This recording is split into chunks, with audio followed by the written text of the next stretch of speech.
ದಶರಥ ರಾಮ, ನನ್ನ ಕೈಯಿಂದ ಬಲಿ ಆಗ್ದೇನೆ ಇಲ್ಲಿ ದೇವ್ರಿಗೆ ಪೂಜೆ ಮಾಡೋಕ್ ಬಂದಿದ್ಯಾ? ಬಿಡೋದಿಲ್ಲ, ನಿನ್ನ ದೇವ್ರ ಹತ್ರನೇ ಕಳಿಸ್ತೀನಿ.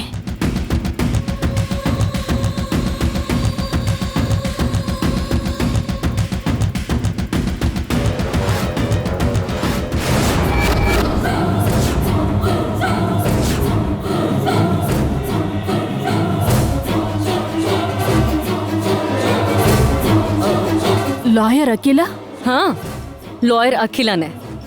ನೀನ್ ಸೇಡ್ ತೀರಿಸ್ಕೊಳ್ಳೋ ಐಡಿಯಾ ನನ್ನ ಹತ್ರ ಇದೆ ಚಂಚಲ. ಸೇಡ? ಯಾವ ಸೇಡು? ಲಾಯರ್ ಹತ್ರ ನಿಜಾನ ಮುಚ್ಚಿಡೋಕ್ ನೋಡ್ಬೇಡ.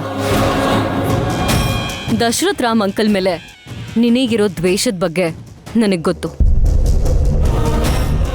ಆ ದ್ವೇಷ ತೀರಿಸ್ಕೊಳ್ಳೋಕ್ಕೆ ನೀನ್ ಪಟ್ ಕಷ್ಟನೂ ನನಗ್ ಗೊತ್ತು. ಈಗ ನೀನ್ ಮುಸ್ಕ್ ಹಾಕೊಂಡಿರೋದು ಅದಕ್ಕೆ ಅಂತಾನೂ ನನಗ್ ಗೊತ್ತು. ನಾನ್ ನಿನಗ್ ಸೇಡ್ ತೀರಿಸ್ಕೊಳ್ಳೋದಕ್ಕೆ ಸಹಾಯ ಮಾಡ್ತೀನಿ. ಇವಳೇನು ಹೀಗ್ ಮಾತಾಡ್ತಿದ್ದಾಳೆ? ವಾದ ಮಾಡೋರು ಸ್ವಲ್ಪ ಉಲ್ಟಾ ಹೊಡೆದಾಗಿದೆ. ಆ ಕುಟುಂಬದಿಂದ ನಿನ್ಗೇನಾದ್ರೂ ತೊಂದರೆ ಇದೆಯಾ? ಅದು ನಿನಗ್ ಬೇಕಾಗಿಲ್ಲ. ಆದ್ರೆ ನಾನ್ ಎಲ್ಲಿ ನಿಂತ್ಕೋತೀನೋ ಅಲ್ಲಿ ಗೆಲುವಿರುತ್ತೆ ಅನ್ನೋ ವಿಷಯ ನಿನಗ್ ಚೆನ್ನಾಗಿ ಗೊತ್ತಿದೆ. ನೀನ್ ಹೂ ಅಂದ್ರೆ ನೀನ್ ಸೇಡ್ ತೀರಿಸ್ಕೊಳ್ಳೋ ಅವಕಾಶನ ನಾನ್ ಕೊಡಿಸ್ತೀನಿ. ನೀನು ನಿಜವಾಗ್ಲೂ ಸಹಾಯ ಮಾಡ್ತೀಯಾ? ಅದನ್ನೇ ಅಲ್ವಾ ಹೇಳ್ತಿರೋದು. ಕೋರ್ಟಲ್ಲಿ ನನ್ನ ಪರವಾಗಿ ಸಾಕ್ಷಿ ಹೇಳಿ ಕೇಸ್ ಗೆಲ್ಲೋದಕ್ಕೆ ಸಹಾಯ ಮಾಡಿದ್ಯಾ. ಈಗ ನಾನ್ ನಿನಗ್ ಸಹಾಯ ಮಾಡ್ತೀನಿ. ನಾನು ಏನ್ ಮಾಡ್ಬೇಕು ಅಂತ ಹೇಳು.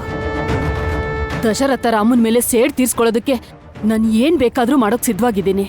ಇವತ್ತು ಅಲ್ಲಿ ವೈದೇಹಿ ಮತ್ತೆ ದೇವಾಂಶ್ ಜೊತೆಲಿ ಪೂಜೆ ಮಾಡ್ತಿದ್ದಾರೆ. ಆ ಪೂಜೆ ಫಲಿಸಿದ್ರೆ ಆ ಮನೆಗೆ ಅವಳು ದೇವತೆ ಆಗ್ಬಿಡ್ತಾಳೆ. ಅದ್ ನಿನಗಿಷ್ಟ ಇಲ್ಲ ಅಂತ ಗೊತ್ತು. ಈಗ ಅವಳನ್ನ ಕೆಟ್ಟೋಳ್ ಮಾಡೋ ಅವಕಾಶ ನಮಗಿದೆ. ಆ ಅವಕಾಶಕ್ಕೋಸ್ಕರನೇ ಎಷ್ಟೋ ವರ್ಷದಿಂದ ನಾನು ಕಾಯ್ತಾ ಇದ್ದೀನಿ. ಏನ್ ಮಾಡ್ಬೇಕು ಅಂತ ಹೇಳೋ. ಹೇಳ್ತೀನಿ ಕೇಳು.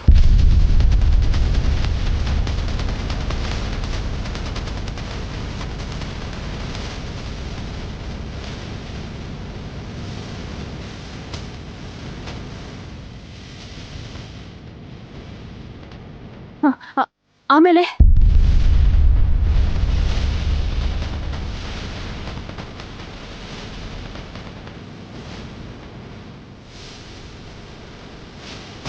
ವೈದೇಹಿಯಾಗಿ ಅವಳು ಮತ್ತೆ ಈ ಮನೆಗೆ ಕಾಲಿಡಬಾರ್ದು. ಅದನ್ನ ನೆನ್ಪಿಟ್ಕೊ. ಅವಳು ವೈದೇಹಿ ಅಂತ ಗೊತ್ತಾಗ್ಬಾರ್ದು ಅಂತ ಅವತ್ತು ಕೋರ್ಟಲ್ಲಿ ಸಾಕ್ಷಿ ಹೇಳಿದ್ದು.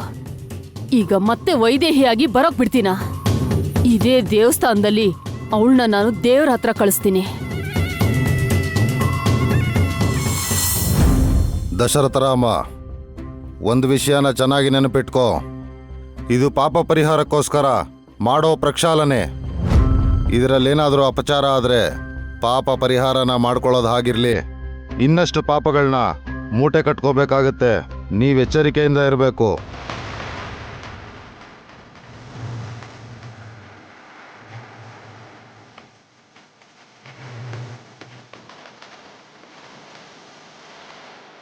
ಹಾಗೆ ಆಗ್ಲಿ ಸ್ವಾಮಿ. ಕೆಳಗಿಳಿಸ್ದಂಗೆ ದೇವಸ್ಥಾನದ ಸುತ್ತ ಪ್ರದಕ್ಷಿಣೆ ಹಾಕಿ ಬರಬೇಕು. ಅಗ್ನಿಕುಂಡನ ಬೆಳಗಿಸಿ ಅಗ್ನಿ ಪ್ರಕ್ಷಾಲನೆ ಮಾಡ್ಕೋಬೇಕು.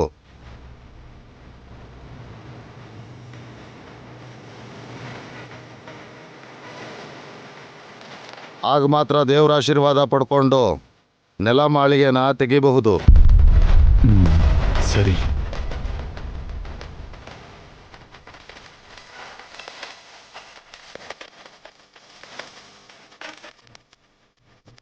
ಅದು ಓಪನ್ ಆಗಕ್ಕೋಸ್ಕರ ಇಷ್ಟೆಲ್ಲ ಮಾಡಬೇಕಾ? 4 ಬಾಂಬ್ ತಂದು ಹಾಕಿದ್ರೆ ಓಪನ್ ಆಗಲ್ವಾ? ಇದಕ್ ಮುಂಚೆ ಇಂಥ ಪ್ರಯತ್ನಗಳನ್ನ ಮಾಡಿ ದೇವ್ರ ಪಾದನ್ನ ಸೇರಿದಾರಂತೆ. ಬೇಕಾದ್ರೆ ನೀನು ಟ್ರೈ ಮಾಡಿ ನೋಡು, ದೇವ್ರ ಪಾದ ಸೇರ್ಬೋದು. ಅಷ್ಟು ರಿಸ್ಕ್ ಬೇಡ ಬಿಡು. ಹಾಗಾದ್ರೆ ಸೈಲೆಂಟ್ ಆಗಿರು. ಕೇಳಿಸ್ಕೊಂಡ್ಯಲ್ಲ? ಅವ್ರು ಹೇಳ್ದಂಗೆ ಮಾಡಿದ್ರೆ ವೈದೇಹಿಯ ಮನೆಗೆ ಮಹಾರಾಣಿ. ಏನೂ ಇಲ್ದೇನೆ ನಿನಗೆ ಚಳ್ಳೆ ಹಣ್ಣು ತಿನ್ಸಿದಾಳೆ. ಇವಾಗ ಅವಳು ಆ ಮನೆಗೆ ಮಹಾರಾಣಿ ಆದ್ರೆ ಸೇಡ್ ತೀರಿಸ್ಕೊಳ್ಳೋದಾಗಿರ್ಲಿ, ಆ ಮನೆ ಕಡೆ ಕಣ್ಣೆತ್ತು ನೋಡಕ್ಕಾಗಲ್ಲ. ಹಾಗಾದ್ರೆ ಇವ್ರು ಅನ್ಕೊಂಡಾಗ ನಡೆಯೋಕೆ ನಾನು ಬಿಡೋದಿಲ್ಲ. ಯಾವ ಅಗ್ನಿಕುಂಡದಿಂದ ಶಾಪ ಕಳ್ಕೋಬೇಕು ಅನ್ಕೊಂಡಿದಾರೋ ಅದೇ ಅಗ್ನಿಕುಂಡದಲ್ಲಿ ಸುಟ್ಟು ಬೂದಿ ಆಗೋ ಹಾಗೆ ಮಾಡ್ತೀನಿ. ಹ.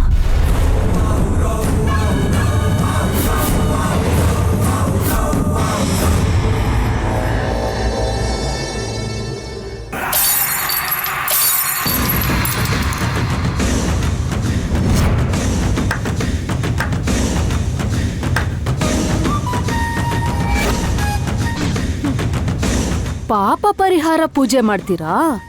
ಪಾಪ ಪರಿಹಾರ ಪೂಜೆ.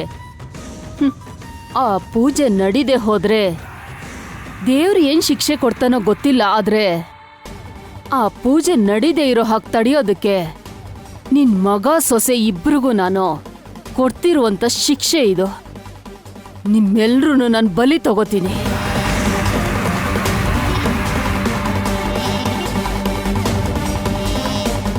ಏನ್ ಮಾಡ್ತಿದ್ಯಾ ನೀನಿಲ್ಲಿ? ಕಾಣಿಸ್ತಾ ಇಲ್ವಾ ನಿನ್ಗೆ? ವೈದೇಹಿ ದೇವಾಂಶು ಬೆಂಕಿ ಕೊಂಡದ್ಮೇಲೆ ನಡೀತಾರಲ್ಲ, ಪಾಪ ನೋವಾಗುತ್ತೆ ಅಂತ ದಾರಿ ಉದ್ದಕ್ಕೂ ಹೂ ಹಾಸಿದ್ದೀನಿ. ಅರ್ಥ ಆಯ್ತು ನಂಗೆ. ಆದ್ರೆ ವೈದೇಹಿ ಜೊತೆ ದೇವಾಂಶ್ ಕೂಡ ಬರ್ತಿದ್ದಾನೆ.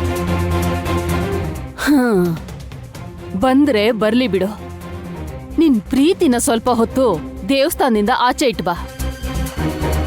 ಒಂದು ಸಲ ಚುಚ್ಕೊಂಡ್ರೆ ಅವನೇ ಅದನ್ನ ಕೆಳಗಿಡ್ತಾನೆ. ಇದ್ ವರ್ಕೌಟ್ ಆಗುತ್ತೆ ಅಂತ್ಯಾ?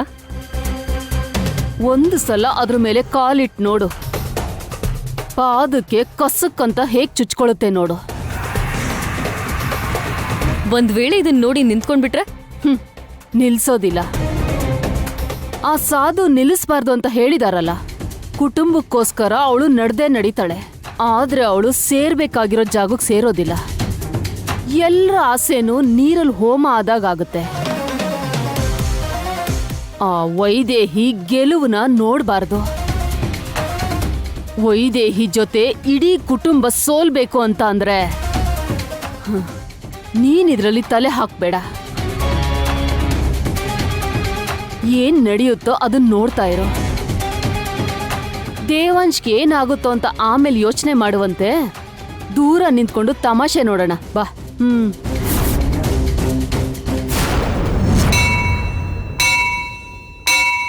ಯಾವುದೋ ಕಾಲದಲ್ಲಿ ನಡೆದ ತಪ್ಪಿಗೆ ಪ್ರಾಯಶ್ಚಿತ್ತಕ್ಕೋಸ್ಕರ ಅಗ್ನಿ ಪ್ರಸ್ತಾವನೆ ಮಾಡ್ತಿದೀವಿ ಅಂತ ಆ ಭಗವಂತನಲ್ಲಿ ಬೇಡ್ಕೊಂಡು ಶುರು ಮಾಡಿ. ಗರ್ಭಗುಡಿ ಸುತ್ತಲೂ 5 ಸಲ ನೀವು ಪ್ರದಕ್ಷಿಣೆ ಹಾಕಬೇಕು. ಅದಕ್ಕಿಂತ ಒಂದು ಮುಖ್ಯವಾದ ವಿಷಯ, ನೀವು ನೆನ್ಪಿಟ್ಕೋಬೇಕಾಗಿರೋ ವಿಷಯ ಏನು ಅಂತಂದ್ರೆ, ಒಂದು ಸಲ ಶುರು ಆದ ಮೇಲೆ ಪೂರ್ತಿ ಆಗೋವರೆಗೂ ಮಧ್ಯದಲ್ಲಿ ನಿಲ್ಲಿಸಬಾರದು.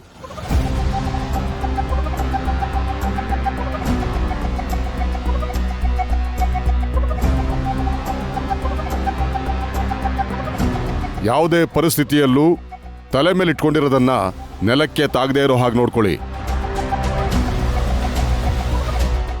ಹಾಗೆ ಆಗಲಿ ಗುರುಗಳೇ.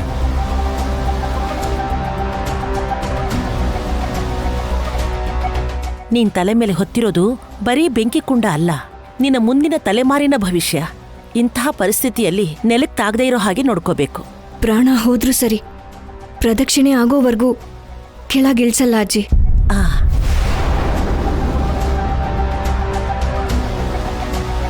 ತಗೊಂಡು ಹೋಗ್ತಾರೆ ಬಿಡಿ ಅಜ್ಜಿ. ಇಲ್ಲೇ ಅಲ್ವಾ, ಅಷ್ಟೂ ಆಗಲ್ಲ ಅಂದ್ರೆ ಹೇಗೆ ಹೇಳಿ? ಮಕರ ಸಂಕ್ರಮಣದ ಸಮಯ ಹತ್ರ ಬರ್ತಾ ಇದೆ. ರಾಜಗುರುಗಳೇ, ಸರಿಯಾಗಿ ಆ ಸಮಯಕ್ಕೆ ಅಗ್ನಿ ಸ್ಪರ್ಶ ಆಗಬೇಕು. ಅಗ್ನಿ ಪ್ರಕ್ಷಾಳನೆ ಶುರು ಮಾಡಿ. ಹಾಗೆ ಆಗ್ಲಿ ಶಿವ. ದೇವಾಂಶ್, ಶುರು ಮಾಡು. ಹಾಗೆ ಆಗಲಿ ಗುರುಗಳೇ.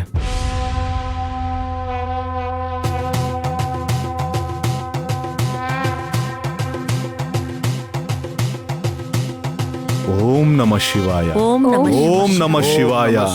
ಓಂ ನಮಃ ಶಿವಾಯ. ಓಂ ನಮಃ ಶಿವಾಯ. ಓಂ ನಮಃ ಶಿವಾಯ. ಓಂ ನಮಃ ಶಿವಾಯ. ಮಹಾದೇವ ಶಂಭೋ. ಓಂ ನಮಃ ಶಿವಾಯ. ಮಹಾದೇವ. ಓಂ ನಮಃ ಶಿವಾಯ. ಹರ ಮಹಾದೇವ ಶಂಭೋ ಶಂಕರ.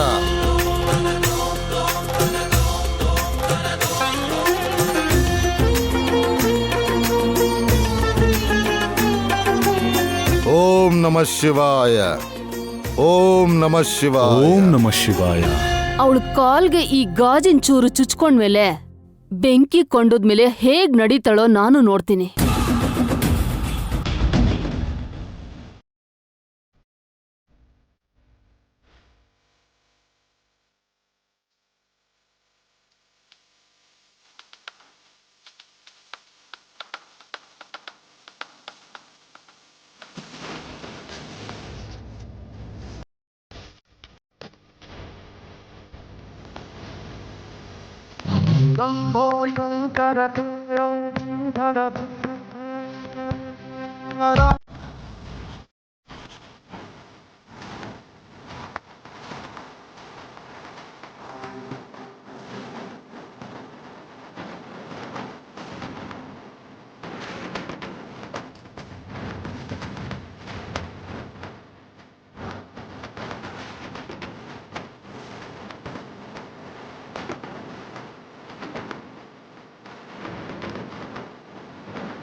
ಬಾವಾ,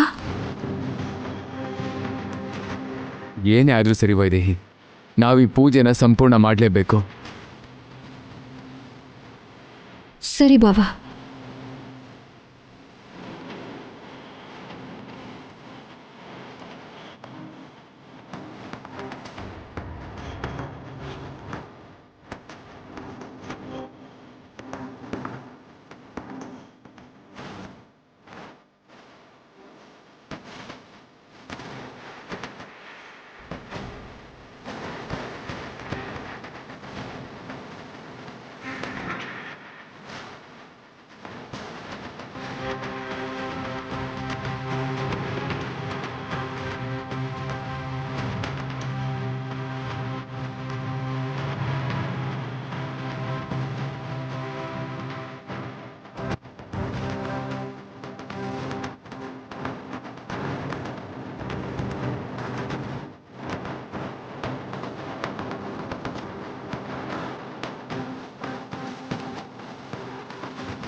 ಓಂ ನಮಃ ಶಿವಾಯ. ಓಂ ನಮಃ ಶಿವಾಯ. ಓಂ ನಮಃ ಶಿವಾಯ. ಓಂ ನಮಃ ಶಿವಾಯ. ನಮಃ ಶಿವಾಯ.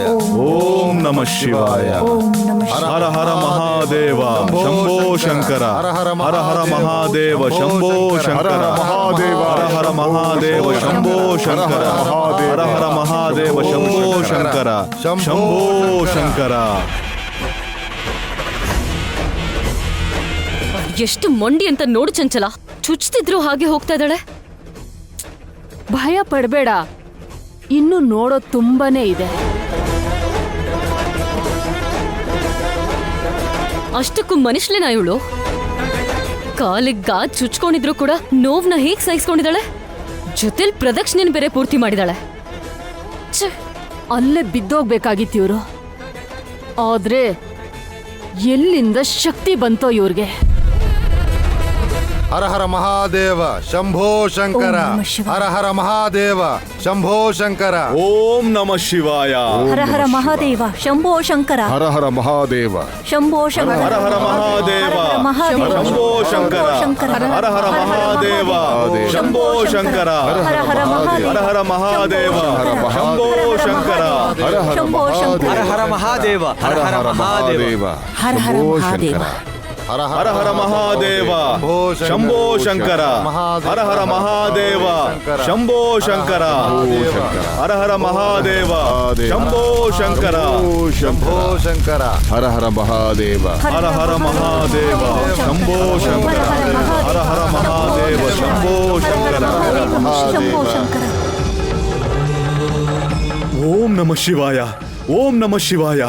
ಓಂ ನಮಃ ಶಿವಾಯ. ಹರ ಹರ ಮಹಾದೇವ ಶಂಭೋ ಶಂಕರ. ಹರ ಹರ ಮಹಾದೇವ. ಹರ ಹರ ಮಹಾದೇವ. ಹರ ಹರ ಮಹಾದೇವ ಶಂಭೋ ಶಂಕರ. ಹರ ಹರ ಮಹಾದೇವ ಶಂಭೋ ಶಂಕರ. ಹರ ಹರ ಮಹಾದೇವ ಶಂಭೋ ಶಂಕರ. ಹರ ಹರ ಮಹಾದೇವ ಶಂಭೋ ಶಂಕರ. ಹರ ಹರ ಮಹಾದೇವ ಶಂಭೋ ಶಂಕರ. ಹರ ಹರ ಮಹಾದೇವ. ಹರ ಹರ ಮಹಾದೇವ ಶಂಭೋ ಶಂಕರ.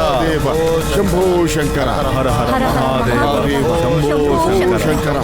ಹರ ಹರ ಮಹಾದೇವ ಶಂಭೋ ಶಂಕರ. ಓಂ ನಮಃ ಶಿವಾಯ. ಇಬ್ರು ಮೊಂಡ್ರು ಅನ್ಸತ್ತೆ. ಇಬ್ರು ಸೇರ್ಕೊಂಡು ಅಗ್ನಿ ಪ್ರಕ್ಷಾಲನೆನೂ ಪೂರ್ತಿ ಮಾಡ್ಬಿಟ್ರು. ಛೇ, ಇನ್ನು ಏನು ಮುಗ್ದಿಲ್ಲ ಅಖಿಲ. ಎಲ್ಲ ಮುಗ್ದೋಯ್ತು ಅಂತ ತೀರ್ಮಾನಕ್ಕೆ ಬರಬೇಡ. ಇವತ್ತು ನಾನು ಅನ್ಕೊಂಡಿದ್ದನ್ನ ಮಾಡಿ ತೋರಿಸ್ತೀನಿ. ಏನ್ ಮಾಡ್ತ್ಯಾ?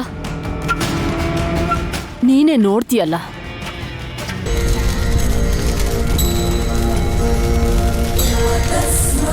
ಹರ ಹರ ಮಹಾದೇವ ಶಂಭೋ ಶಂಕರ. ಓಂ ನಮಃ ಶಿವಾಯ. ಓಂ ನಮಃ ಶಿವಾಯ. ಹರ ಹರ ಮಹಾದೇವ ಶಂಭೋ ಶಂಕರ. ಹರ ಹರ ಮಹಾದೇವ ಶಂಭೋ ಶಂಕರ.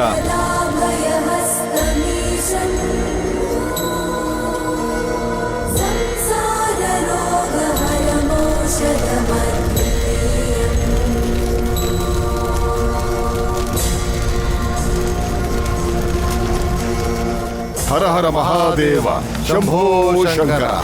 ದೇವಾಂಶ್ ದೇವಾಂಶ್. ದೇವಾಂಶ್ ಕಂದ ದೇವಾಂಶ್. ವೈದೇಹಿ, ಅಯ್ಯೋ ಏನಾಯ್ತು? ನಿಂಗೆ? ಏನೂ ಆಗಿಲ್ಲ ಇಂದು ಅಜ್ಜಿ. ನಮ್ಗೇನಾಗಿಲ್ಲ, ನೀವೇನು ಹೆದರ್ಕೋಬೇಡಿ. ಮುಂದೆ ಏನಾಗಬೇಕೋ ಆ ಕೆಲಸ ನೋಡಿ ಮೊದಲು.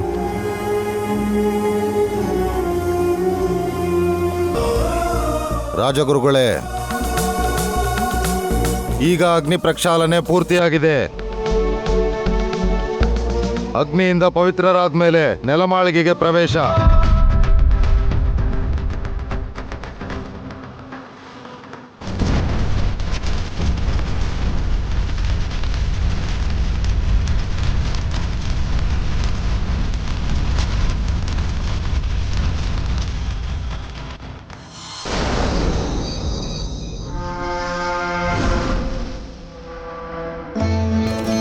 ಅಮ್ಮನವರಿಗೆ ಪ್ರತಿರೂಪ ಅರಿಶಿಣ ಆಗಿರೋದ್ರಿಂದ ಈ ಅರಿಶಿಣದ ನೀರು ವೈದೇಹಿಗೆ.